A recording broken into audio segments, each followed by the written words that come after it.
What's up, everybody? Welcome into another edition of SSPN Offseason. I'm Jude, that's Ethan, and today we're going to be breaking down the San Antonio Spurs bigs, Ethan. This is the one that we've been waiting for a while because as much as we love, all of the other guys that we've talked about, and I'm so excited for all of those guys.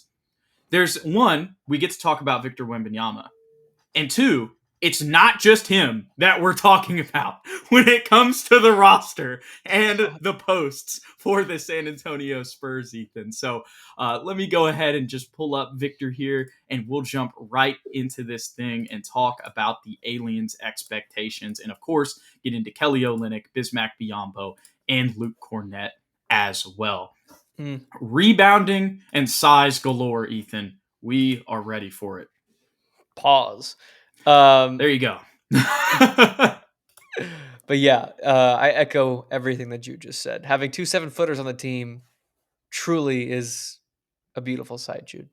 100%. And I may have not reiterated this enough, but I'm dishing it to you, my guy. What are your expectations for Victor Wembanyama this year? It always feels weird talking about expectations for Victor Wembanyama because whatever we say, we know that his expectations are higher, and he will likely exceed them, both of them. But I think I said it in an earlier video this off season. I have MVP expectations of Victor Wembanyama. Maybe not MVP winner, but MVP candidate come the end of the year when we're actually having these discussions. Because realistically, we think we're going to be pushing for that playoff spot. And maybe we're 7 or 8 seed, but I think we both agree that that's kind of where the team's expectations need to be. And if you're in that realm and Victor Wembanyama is averaging close to 30 points a game, double-digit rebounds, 3 to 4 blocks, and I think without a doubt will be a DPOY. He's got to be the favorite at this point, right? And if he gets through, was it 55 games? I think he absolutely wins that award. So you have those elements involved.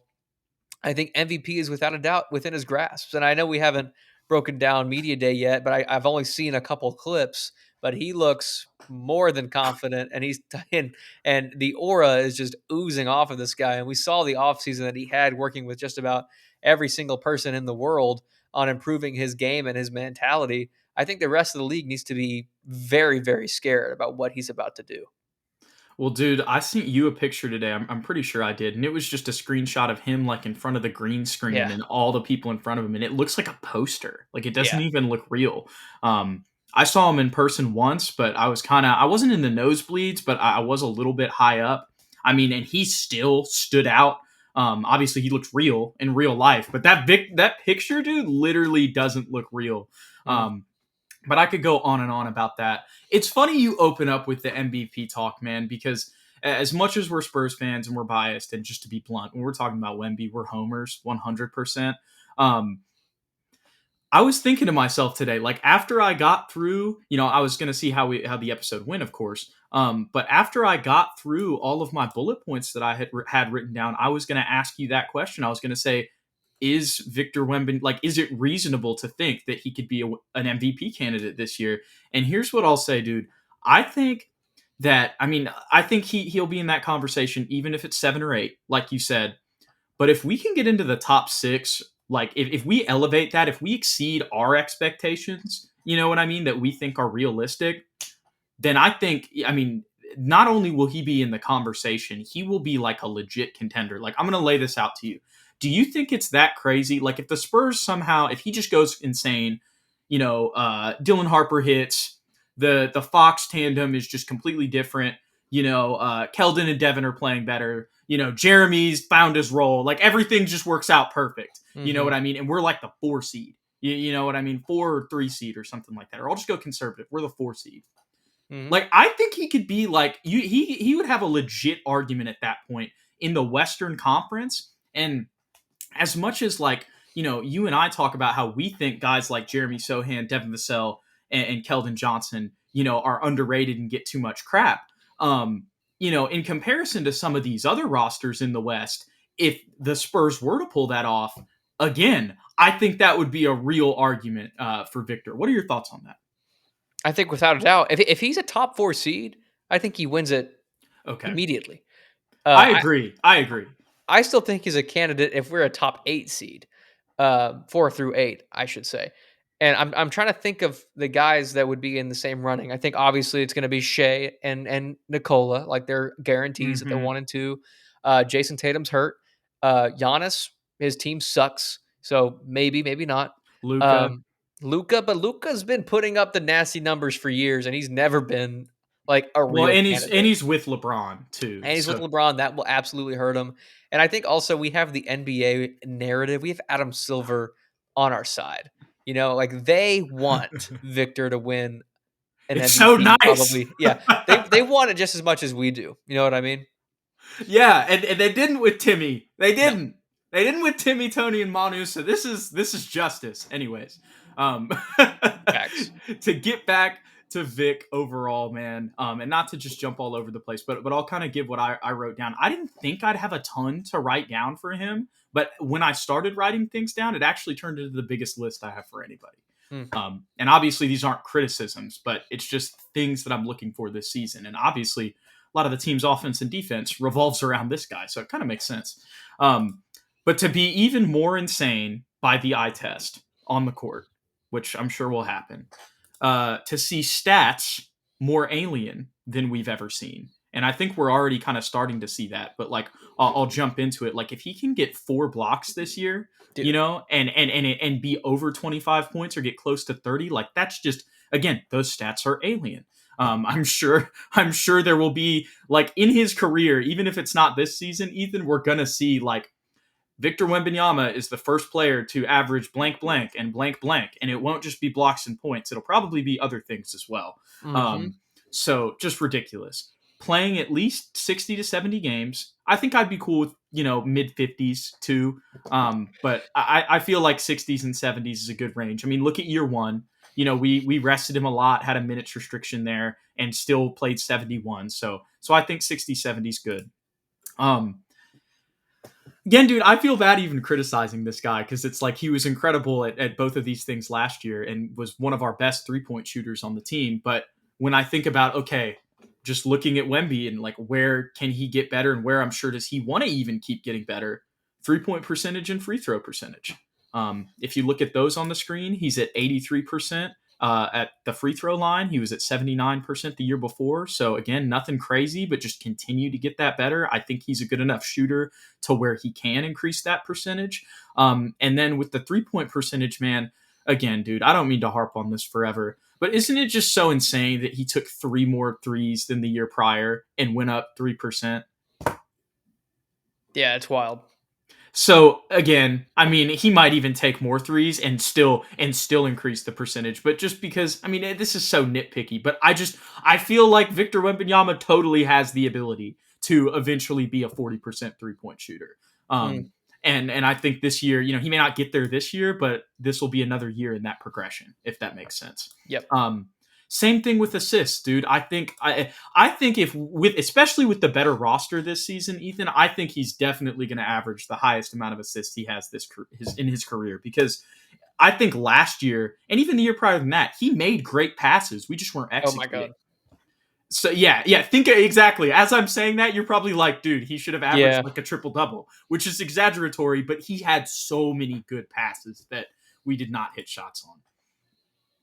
Okay, and then let me see here. Again, this is a long list, dude. I'm sorry. You're good. More offensive rebounding. So as you can see on the rebounding numbers, in his first year, it was 2 to 8. Last year, it was 1.8 to 9 on the rebounding total. Obviously, had one more rebound. Love to see that. And I think, the one thing I'll harp on here too, I think, like I mentioned with Jeremy, he's going to be a lot of more of those offensive rebounds if they play together on the cleanup duty, and you're going to want Vic running in transition already. But again, it's just one of those things. I see this, I'm like, Vic totally has the ability to get more offensive rebounds, and I'm sure he probably sees that. And he's like, I can probably do a little more there. Mm-hmm. And again, it won't even be that he'll get less defensive rebounds. He'll just be getting more rebounds overall. Yeah. So, this is so insane, dude. I feel so spoiled talking about this guy. Yeah, it does feel weird criticizing him, huh? Yeah, I mean, it's just, I don't even know. Anyways, yeah, the next thing I have written down is decreasing turnovers. Yeah, good point. Again, I'm not even mad at him. You know what I mean? Put the ball in his hands every play, but I'm sure he would even say, yeah, I'd like to get that number down. Um, Here's my stats for him. Get to 4 blocks, mention that. I'm being conservative. Just get over 25. We're adding a lot to the team this year. I think Yeah. that's conservative, and I think he'll beat it. But with that, with Dylan Harper and De'Aaron Fox and Stephon, improving as well in year 2, just get to 25. Just get to 1.5 steals. I think he can do that. He's been close his first 2 years. Like I said, four assists, just getting over that number. I think you can make an argument he gets to 5 with the improved roster if people execute. And then I don't even if he does all those things, even if his boards went down, I wouldn't be mad. So I just said 10+ boards. Mm. Um, and then okay, here I still got more to say. Continue to make shooting even more deadly in the mid range as well as from deep, because we saw the mid range jumper as well. Continue to add to his post bag. We've seen so many of those skill sets, but I feel like we can have even more sets with him in the post, back to the basket. You know, Agreed. I feel like his spin moves on guys in the post is something that he can really just make unstoppable with his length and getting posters. Um, Continue to see more insane off the dribble stuff. I mean, just at his size, whenever he does something that looks like a point guard, it's just ridiculous. And I'm sure we'll see more of that. The 2-man game with De'Aaron, Steph, and Dylan. And this is the last thing. More pick and rolls and pick and pops with him as the ball handler. I'm going to Mm. list off a bunch of different players here, Ethan. Think about him and Jeremy, him and Kelly Olynyk, even him and Luke Kornet. But aside from that, you could even throw in Keldon. Mm-hmm. Think about this. Steph. Because Steph's got the physicality to He run it. Think does. about an inverted screen with Steph on Castle. That'd be insane because we know Steph can go to the rim. And then also, of course, long term, an inverted screen with Carter Bryant. Yeah. Yeah, it's pretty nasty. That's my Victor diatribe. I love it. I love the last point, but I really like the back to the basket point that you made too. We talked about that at nauseum going into Mm-hmm. last year, where just like patient offense, easy baskets. I think that he figured that out last year, but even more so, like you said, real patient low post offense would be great.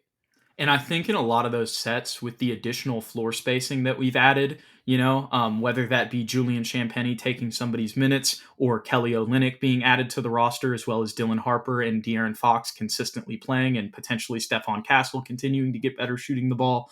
I think that can be, they can't zero in on him as much if we've got more effective shooters around him in those post positions. 1,000%. Any final thoughts on old Vic? No, on the French goat, no. Nothing else to say about the legend. Thank you so much, Victor, The for big baguette. everything. I feel like, am I missing something that he's done in San Antonio recently? I mean, obviously there was the fan section that he created that he had Right? tryouts for. The chess basketball event that was in Paris. I don't know if he was a part of any of the new courts that got added. I might just be getting that mixed up with some of the other community stuff that's been going on. I know you sent me that. But regardless, Wemby does things for the community. The first thing he did when he got here was go to all just like the hole in the wall mom and pop shops in San Mm-hmm. Antonio, whether it be the bars or a taqueria or whatever. So he's in with the people. We're so glad he loves us like we love him. That is the point that I'm trying to get to. But you know who I might love even more than Victor Wembanyama this season, Ethan? Luke Kornet. Hell Luke yeah. Kornet, dude. I don't care what the numbers are. I mean, I'm sure a lot of Boston fans, would definitely stick up for him. Obviously, he's got the championship pedigree coming from Boston. He's a true vet at 30 in the middle of his prime. He's 7'1, he's 250. He gets rebounds, he Mm. blocks shots, he's big, he plays physical on the interior, and he just plays like a true center, Ethan. And we haven't had that other than Victor for like 5 seasons, it feels like. That's an exaggeration, but it really has been like at least 3. Yeah, I'm extremely excited for this as well. It's hard to project exactly what he will do, Jude, statistically, but impact wise, I think that no Spurs fan would argue that his impact will be immediately felt because it has been literally years since we've had a good backup center. And not even like Zach Collins had moments when we first got him, We but tried, bro. We gave us specifically. We gave Zach like all the every benefit of the benefit, doubt, and it just didn't work, dude. it never fully worked. We thought we had flashes from Charles Bassey, Chuck Bass, but that never panned out. Injuries. You had Don Barlow for a couple stretches there, but he was also a little undersized, and so it's been a long time. But I think we like if this doesn't work out, then you know what we're screwed. We're At cursed. that point, play Jeremy at the 5. Yeah.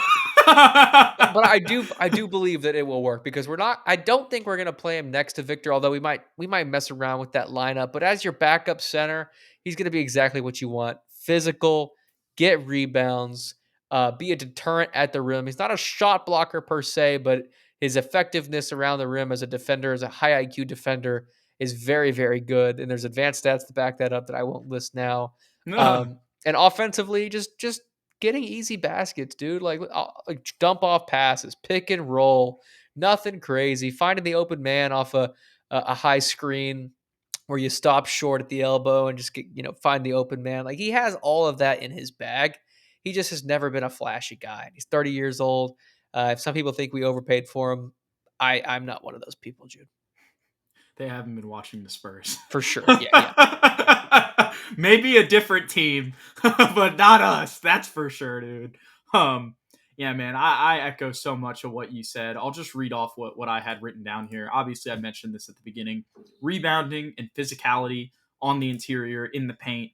Energy and juice, too. Like, Yeah. that's the other thing with him. You see a little bit of his personality, on the court, doing funny things with the way he runs or doing to the Kembe finger wag or, when he gets a turnover, pointing to the other side. Just kind of like goofy stuff like that. But, dude, if we're going to have Keldon coming off the bench with him, Oh my I God. think those guys' energy can really be infectious together. I wrote down funny in-game trolls because that's basically what he does with those little, like I Mhm. said, whether it's the finger wag or just running funny or whatever.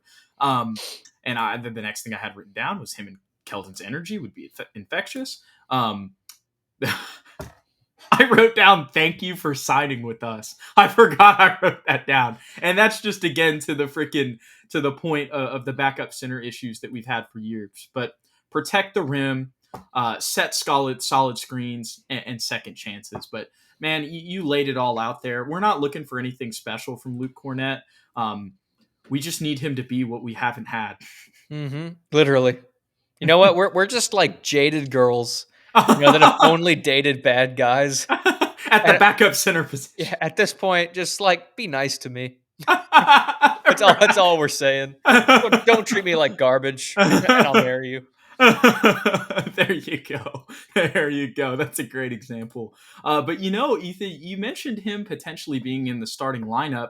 And honestly, the reason why I'm not super concerned about whether he's in the starting lineup or he's not is because of the other big that we added to the roster this season, Ethan. And that is Kelly Olynyk. And not saying he's necessarily a true center, but having somebody else who's 6'11 on the roster who could come in. And we haven't even mentioned Bismack, who's also there for depth if needed. But, we can turn to Kelly for the third string 5 if we need Mhm. to as well and still be in a far better position than we were last year.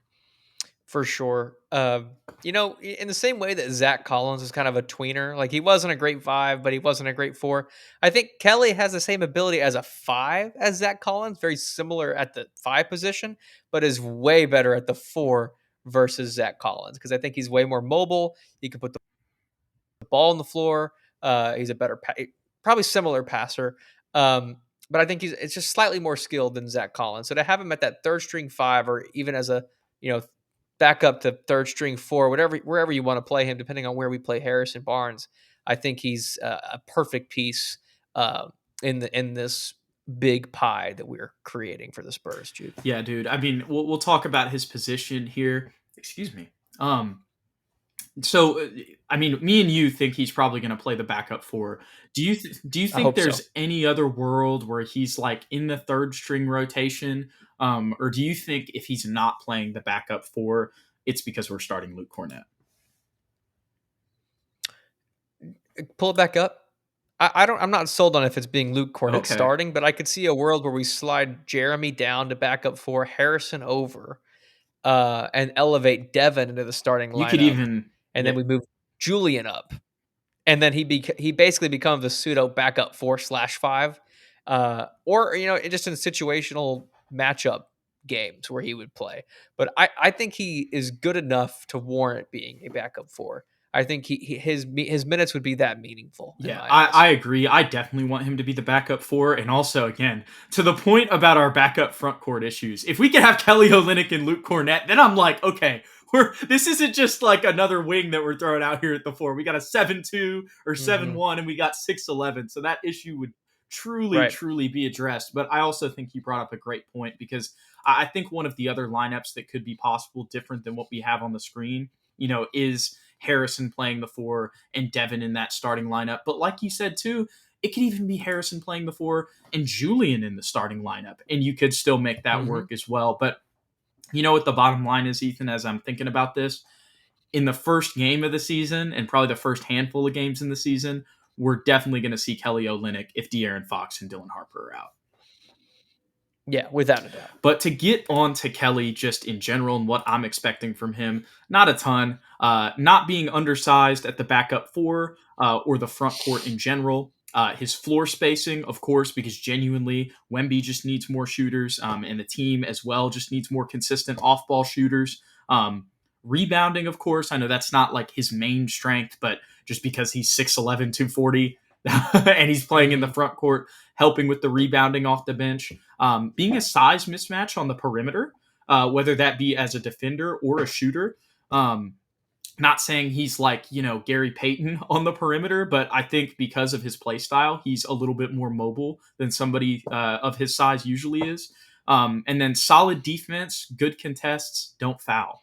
And the reason I put it that way, Ethan, is because I understand that that's not necessarily his, first strength. I know I mentioned he can be a little bit more mobile, but I actually have kind of seen him get out physicaled a little bit, which is why you kind of, Hmm. alluded to him having similarities to Zach as a center. But if he's just, using his length, contesting, and not fouling, that's going to be better than what we had last year just because of his size. Couldn't agree more. Any final thoughts on Kelly? No, sir. Well spoken. Alrighty, man. The final position breakdown of the year, Ethan. We didn't think we'd even have this many players, but where is Honestly, he? Have they not even added him yet? Am I missing him? I don't think he's on here.